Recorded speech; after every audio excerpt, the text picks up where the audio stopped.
Hello friends, आज के इस छोटे से सेशन में आप जानेंगे कि ट्रांसपोज ऑफ ए मैट्रिक्स क्या होता है और इसके प्रॉपर्टीज क्या होते हैं। इसके बारे में पूरी डिटेल के साथ जानेंगे। जैसा कि आप देख रहे हैं कि हमने एक मैट्रिक्स लिया है ABCDEF जो कि 2 रो और 3 कॉलम का है। अब आपको इस तरह के मैट्रिक्स का, अगर मानिए कि किसी भी मैट्रिक्स का ट्रांसपोज ऑफ ए मैट्रिक्स निकालना हो तो कैसे निकालेंगे, इसका हम पूरे डिटेल के साथ जानेंगे। तो मैं सूर्यमणि पटेल आपका स्वागत करता हूँ अपने यूट्यूब चैनल सूर्या मैथ सारथी पे। तो चलिए स्टार्ट करते हैं। सबसे पहले देखना है कि इसमें जो मैट्रिक्स दिया हुआ है उसका ऑर्डर कितना है। ऑर्डर के बाद देखना है कि ये जो फर्स्ट रो का एलिमेंट है उसको हम फर्स्ट कॉलम में डालेंगे, यानी कि फर्स्ट रो में एलिमेंट कौन कौन है, A B और C। इसको हम डालेंगे फर्स्ट कॉलम में A B C। उसके बाद देखना है कि सेकेंड रो में कौन सा एलिमेंट है D E F, तो इसको सेकेंड कॉलम में डाल देना है। यानी कि हमने यहाँ पे फर्स्ट रो का एलिमेंट उठाया, उसको फर्स्ट कॉलम में डाल दिया, फिर सेकंड रो का एलिमेंट उठाया, फिर सेकंड कॉलम में डाल दिया। यानी कि रो वाले एलिमेंट को हम कॉलम में डालेंगे और कॉलम वाला एलिमेंट फिर अपने आप रो में हो जाएगा। जैसे देखिए ये फर्स्ट कॉलम में था A और D, तो ये फर्स्ट रो में हो गया। सेकंड कॉलम में था तो ये सेकंड रो में हो गया। यानी कि फर्स्ट रो को उठाए फर्स्ट कॉलम में डाल दिए, सेकंड रो को उठाए सेकंड कॉलम में डालें। अब यहाँ से आप देख रहे होंगे कि जब हम इसका ऑर्डर, मैंने मैट्रिक्स एक माना था ABCDEF जिसका ऑर्डर 2 क्रॉस 3 है, तो ट्रांसपोज निकालने से किसी भी मैट्रिक्स का अगर हम ट्रांसपोज निकालेंगे तो उसका ऑर्डर रिवर्स हो जाएगा, यानी कि 3 क्रॉस 2 हो जाएगा। यानी कि इस मैट्रिक्स का ऑर्डर क्या हो जाएगा, 3 क्रॉस 2।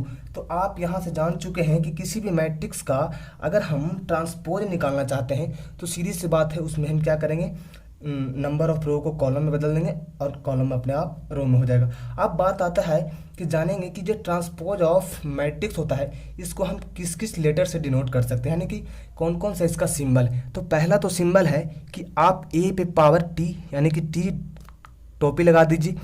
दूसरा हो गया A पे बार लगा के भी कर सकते हैं। तीसरा हो गया कि आप A पे पावर डैश, यानी कि 3 सिंबल से आप ट्रांसपोज ऑफ ए मैट्रिक्स को डिनोट कर सकते हैं। अब आप यहाँ पे देखें कि अगर मैट्रिक्स, किसी भी मैट्रिक्स का ऑर्डर m इंटू n है, ठीक है। जैसे मान लीजिए कि if order of a matrix A is equal to m into n, जब किसी भी मैट्रिक्स का ऑर्डर m इंटू n है तो वो अपने आप से हो जा रहा है उसका ट्रांसपोज निकालने पर n into m, then order of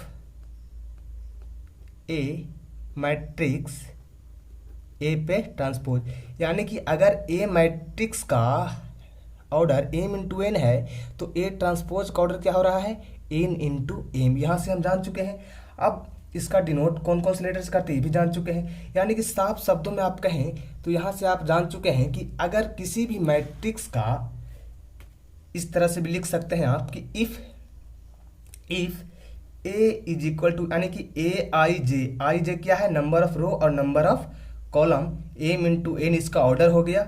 और यहाँ पे तो ट्रांसपोज क्या हो जा रहा है, A J I, यानी कि रो में था वो कॉलम में बदल गया और कॉलम में था रो में बदल गया, नंबर ऑफ ऑर्डर रिवर्स हो गया।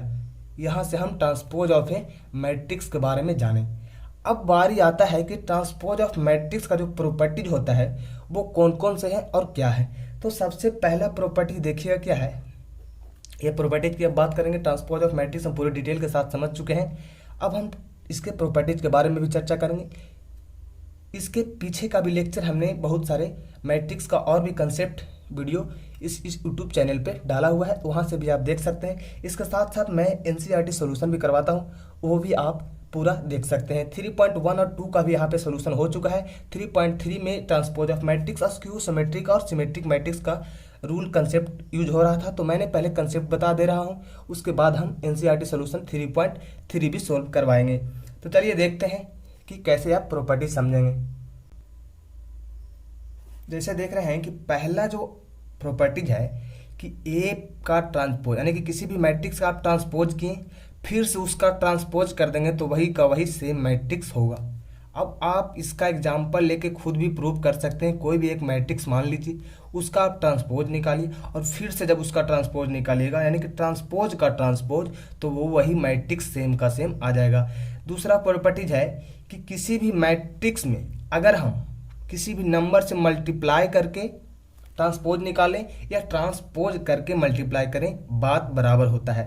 यानी कि के इंटू ए पे ट्रांसपोज, यानी कि एक मैट्रिक्स था जिसका हमने ट्रांसपोज निकाला, उसमें किसी भी नंबर से मल्टीप्लाई किया। अब यहाँ पे बात आता है कि स्केलर क्वांटिटी से किसी भी मैट्रिक्स में कैसे मल्टीप्लाई करें, इसका भी कंसेप्ट हमने बताया है। तो किसी भी मैट्रिक्स का ट्रांसपोज निकाल के किसी नंबर से मल्टीप्लाई करें या किसी नंबर को मल्टीप्लाई करें ट्रांसपोज निकालने के बाद।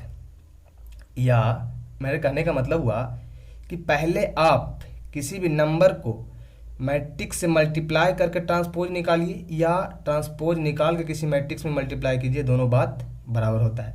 तीसरा प्रॉपर्टीज है कि ए प्लस बी, यानी कि दो मैट्रिक्स को आप ऐड कर लिए उसके बाद ट्रांसपोज निकालिए या दोनों मैट्रिक्स को अलग अलग ट्रांसपोज निकाल कर जोड़ दीजिए, दोनों बात बराबर होगा। या ऐड कर दीजिए या तो आप सब्ट्रैक्ट कर दीजिए।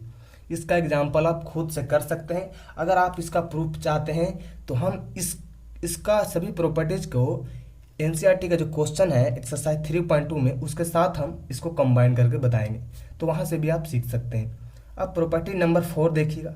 प्रॉपर्टी नंबर 4 है कि आप दो मैट्रिक्स को पहले मल्टीप्लाई कर लीजिए उसके बाद ट्रांसपोज निकालिए या अलग अलग ट्रांसपोज निकालकर हम उसको भी मल्टीप्लाई कर सकते हैं। जैसे ए मैट्रिक्स है बी मैट्रिक्स, दोनों को पहले मल्टीप्लाई कर लिए। अब मल्टीप्लाई करने के बाद जो रिजल्ट आएगा उसको हम ट्रांसपोज निकालेंगे या पहले ए मैट्रिक्स का ट्रांसपोज निकालें, बी मैट्रिक्स का ट्रांसपोज निकालें, उसके बाद हम दोनों को मल्टीप्लाई करें, वो भी बात हमारा सेम होता है। अब एक पांचवा है आइडेंटिटी मैट्रिक्स का ट्रांसपोज निकालकर, तो वो आइडेंटिटी मैट्रिक्स से होगा क्योंकि आइडेंटिटी मैट्रिक्स होता है 1 0 0 0 1 0 0 0 1। इसका अगर ट्रांसपोज निकालिएगा तो वही सेम का सेम यही मैट्रिक्स आता है, आप निकाल कर देख सकते हैं। अब प्रॉपर्टी नंबर 6 देखिए क्या है। 6 है कि किसी भी मैट्रिक्स का ट्रांसपोज निकालें उसका इन्वर्स निकालें। ये इन्वर्सल लॉ में पढ़ना है, उसको हम आगे बताएंगे। या पहले इन्वर्स निकाल के उसका ट्रांसपोज निकालिए, ये भी दोनों बात बराबर होता है। 7वां एक लास्ट प्रॉपर्टी है, इस वीडियो में इतना ही समझेंगे, बाकी सब जो इसके बाद का जो कंसेप्ट वीडियो आएगा उसमें हम समझाएंगे कि स्क्यू सिमेट्रिक मैट्रिक्स और सिमेट्रिक मैट्रिक्स क्या होता है, ये दोनों हम कंसेप्ट सिखाएंगे अगले वीडियो में। उसके बाद हम एक्सरसाइज 3.3 का पूरा क्वेश्चन हम सोल्व करके आपको दिखाएंगे। ये बोर्ड एग्जाम में बहुत ही आपका मदद करेगा, सीबीएसई का हो या बिहार बोर्ड के हो। हमारे चैनल को सब्सक्राइब कर बेल आइकन को दबा लीजिए, साथ ही नोटिफिकेशन पर भी ऑल क्लिक कर लीजिएगा और साथ ही साथ अपने उन दोस्तों को भी शेयर कीजिए जो आपके साथ पढ़ रहे हैं। चलिए मिलते हैं नेक्स्ट वीडियो में, bye bye and take care दोस्तों।